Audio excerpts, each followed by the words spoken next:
सुस्वागतम.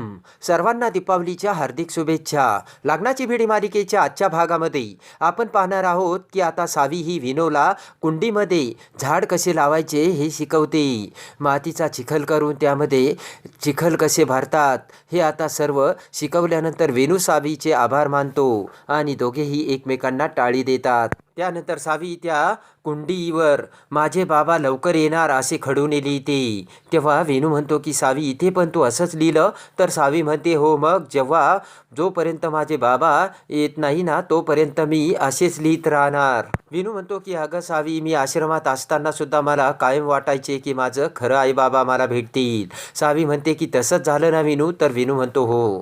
विनू म्हणतो की सावी, तुला तुझे बाबा नक्की भेटतील आणि त्यासाठी मी देवाकडे दररोज प्रार्थना करीन.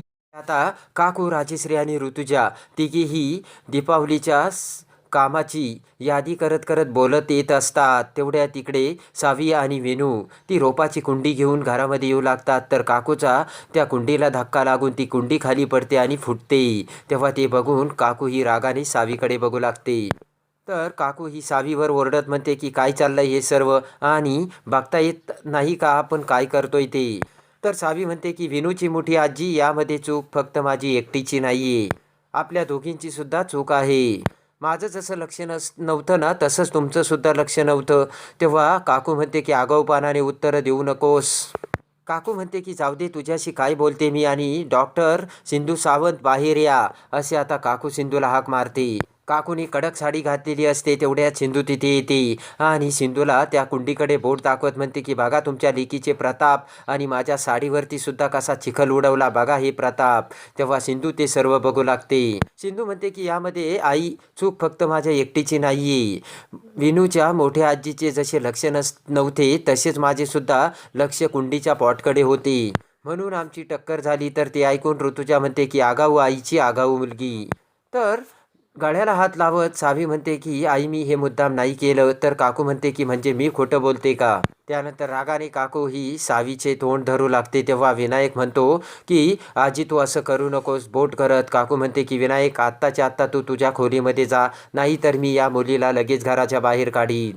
त्यानंतर विनू नाविलाजाने आतमध्ये जातो. तर काकू म्हणते बघितलं का तुझ्या मुलीने किती नुकसान केलं?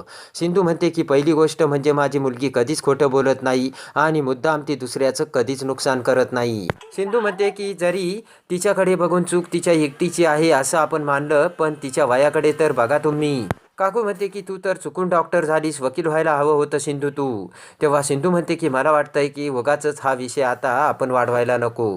तेवढ्यात ऋतुजा म्हणते की सिंधू, पण या आगाऊ मुलीचे बाप कोण आहे, बाबा कोण आहेत तिचे? तेव्हा लगेचच सिंधू रागाने तिची ऋतुजाकडे बघत म्हणते की का उत्तर देऊ मी तुमच्या या प्रश्नाचं, काय संबंध आहे तुमचा? ऋतुजा म्हणते की काही संबंध जरी नसला तरी ज्या मुलीचे संबंध आहे तिला तरी माहीत आहे का तिचे बाबा कोण आहेत? सिंधू म्हणते की तुमच्या कोणत्याच प्रश्नाचं उत्तर देण्यासाठी मी बांधील नाहीये. काकू म्हणते की सिंधू, तू माझ्या घरात उभी आहेस आणि माझ्याच घरात उभी राहून माझ्या माणसावर ओरडतेस, मी हे खपवून घेणार नाही बरं का. काकू म्हणते की मी तुला नियम घालून दिले ते लक्षात आहेत ना सिंधू?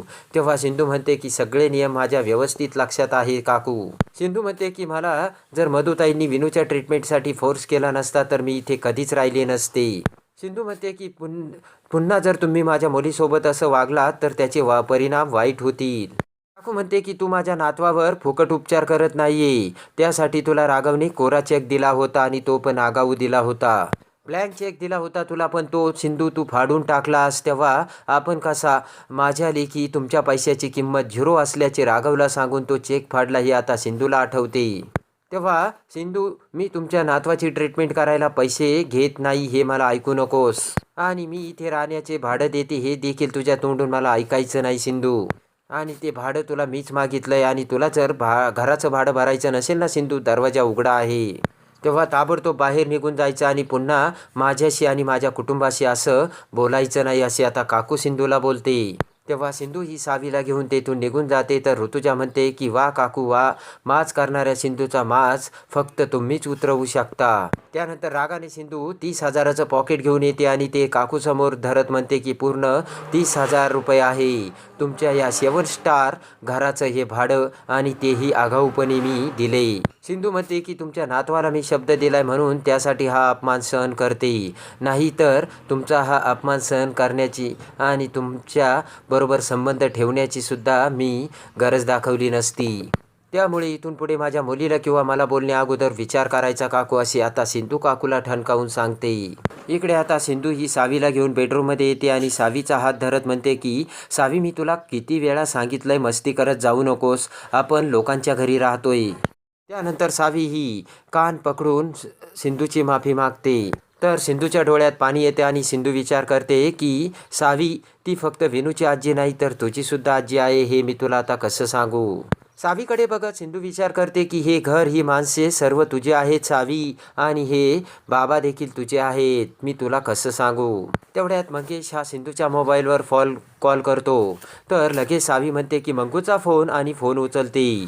सावी म्हणते की मंगू बघ ना रे, आईला तूच समजाव. तर मंगेश म्हणतो काय केलंय आता आईने. सावी म्हणते की तू तिला सांग ना, रडू नको, ती तुझं ऐकेल. फोन घेत सिंधू म्हणते की बोल रे. तर मंगेश म्हणतो काय झालं सिंधू. तेव्हा सावी म्हणते की ती विनूची डेंजर आजी नाही का, ती आईला बोलली.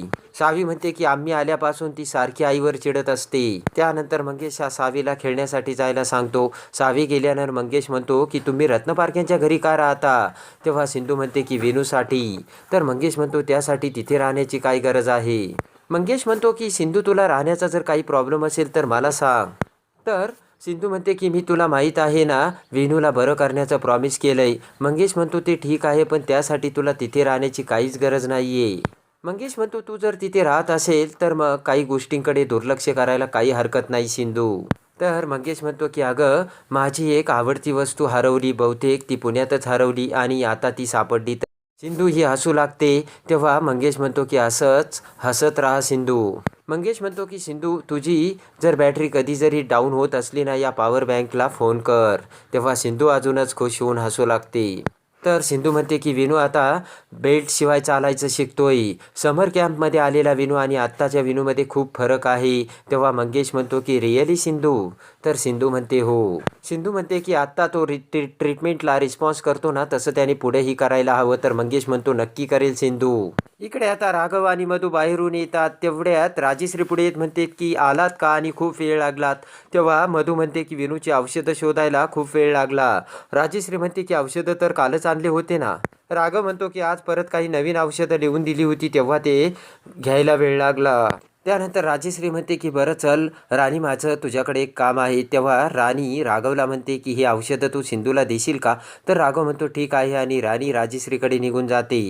तर इकडे राघव हा सिंधूकडे दरवाजात येतो. तर इकडे सिंधू व्हिडिओ कॉलमध्ये मंगेशसोबत बोलत असते. मंगेश म्हणतो की अगं, इकडे गावाकडे सर्वजण विचारतात आमची डॉक्टर काकू कधी येणार आहेत म्हणून.